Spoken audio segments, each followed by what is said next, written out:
Hey there, theorists! Buckle up, because today we're diving deep into the history of one of gaming's biggest titans, Nintendo. You might know them for Mario, Zelda, and all those awesome games. But did you know this gaming empire started with playing cards? The year was 1889. Picture Kyoto, Japan.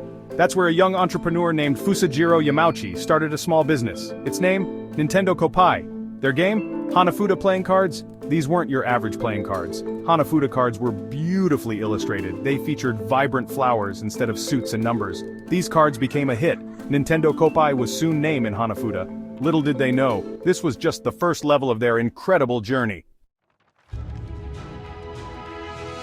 Fast forward to 1949. Fusajiro Yamauchi's great-grandson, Hiroshi Yamauchi, takes the reins. And boy was he a game changer. Hiroshi was a go-getter. He knew Nintendo needed to evolve to survive. He made some bold moves. First, he renamed the company Nintendo Playing Card Company, Limited. He wasn't content with just cards. Hiroshi diversified Nintendo's portfolio. How diverse are we talking? Hold on to your hats. They produced instant rice. They ran a taxi service. They even opened a chain of love hotels. Yeah, you heard that right. These ventures were interesting, to say the least. Some were successful, others not so much, but one thing's for sure. Hiroshi wasn't afraid to experiment. He was searching for that winning hand, and he'd soon find it in the world of toys. Now, the love hotels and instant rice are definitely fascinating footnotes in Nintendo's history. But it's important to remember the context. Post-war Japan was a time of rebuilding and reinvention. Companies had to be adaptable to survive. Nintendo, under Hiroshi's leadership, was a reflection of that era. They were trying everything, seeing what stuck. This willingness to experiment would later become a hallmark of Nintendo's philosophy. They weren't afraid to take risks, to try new things. And while not every gamble paid off, it instilled a spirit of innovation that would serve them well in the decades to come. By the mid-1960s, Nintendo started dipping their toes into a new market, toys. This move would change.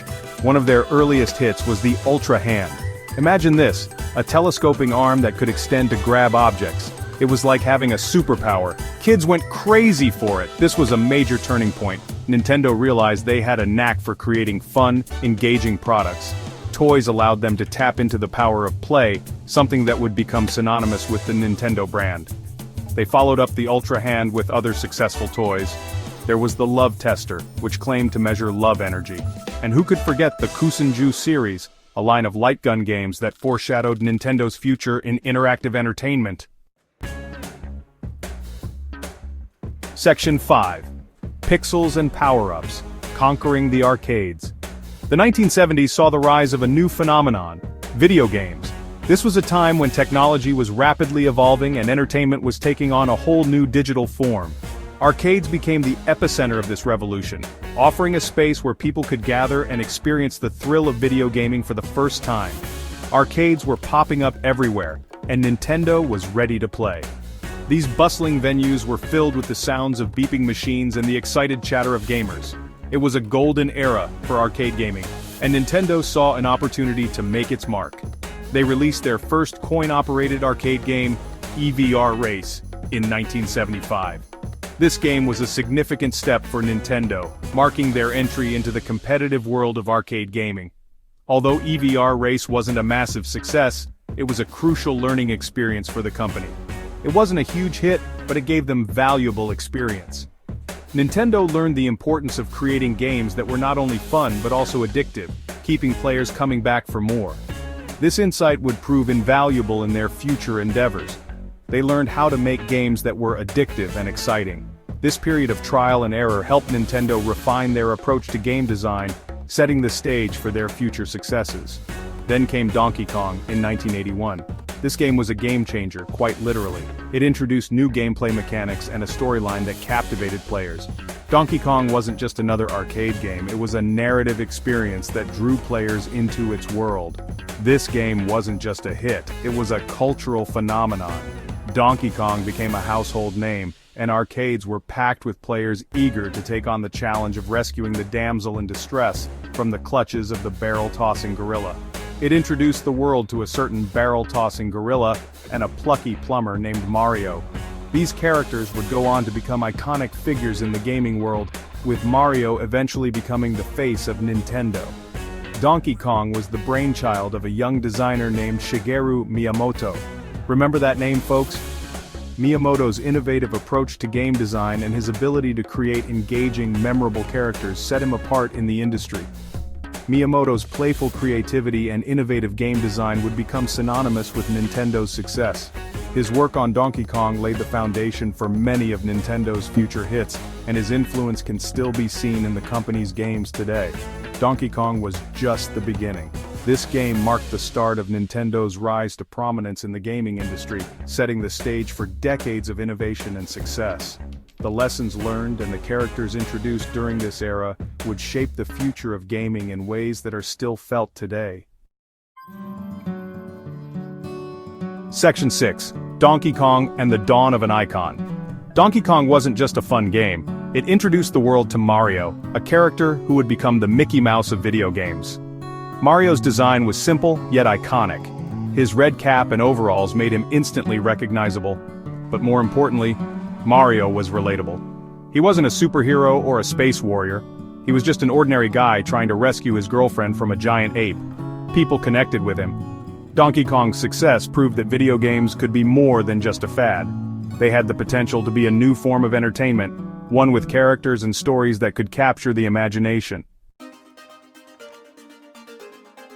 Section 7. From Famicom to Fame, a legend is born.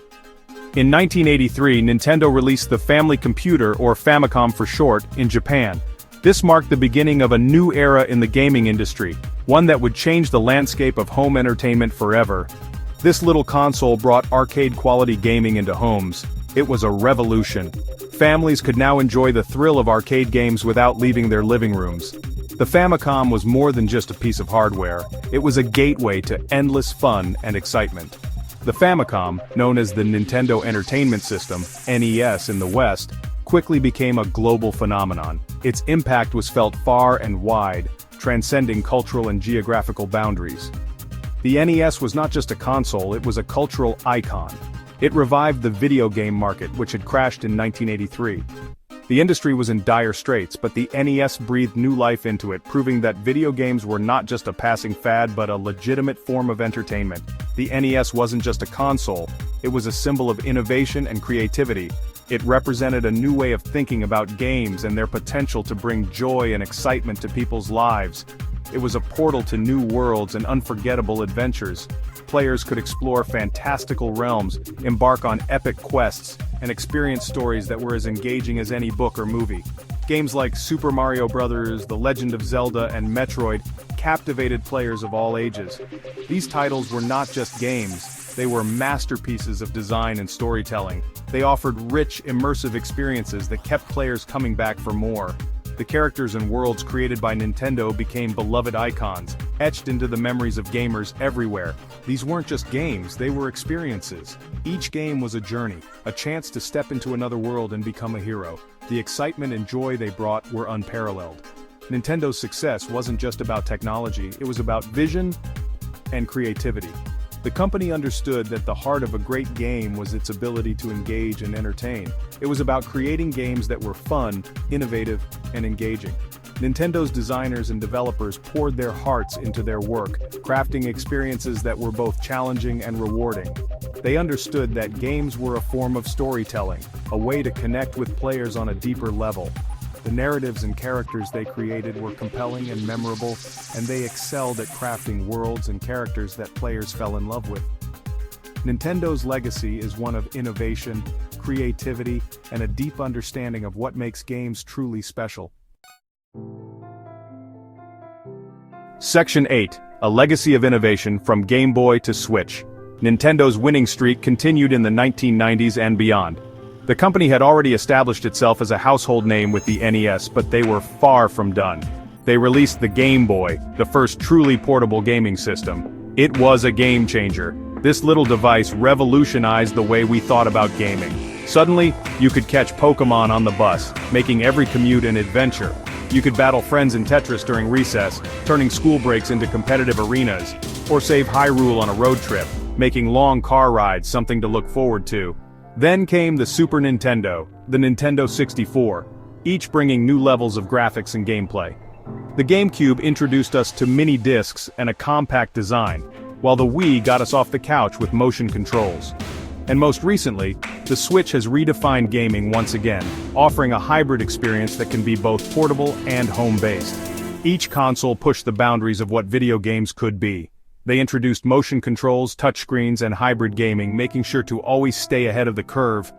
Always striving to find new ways to surprise and delight players, Nintendo has never been afraid to innovate. But through it all, one thing remained constant: Nintendo's commitment to fun, innovative, and family-friendly gaming. Their games have always been designed to bring people together. They never lost sight of what made them special. From the early days of 8-bit graphics to the high-definition worlds of today, their focus has always been on creating memorable experiences. They never stopped believing in the power of play. For Nintendo, gaming is more than just a pastime. It's a way to connect, to explore, and to have fun. Section 9. Nintendo's Enduring Magic, a Legacy of Play. So there you have it, theorists. The story of Nintendo is a testament to the power of innovation, creativity, and a little bit of magic. From humble playing cards to groundbreaking consoles, Nintendo's journey is a true inspiration. They've taught us that games can transport us to other worlds. They can make us laugh, cry, and everything in between. They can connect us with friends and family in meaningful ways. Nintendo's legacy is a reminder that some of the greatest things in life come from a simple desire to play, to have fun, and to let our imaginations run wild. And that, my friends, is a legacy worth celebrating. But hey, that's just a theory, a game theory. Thanks for watching.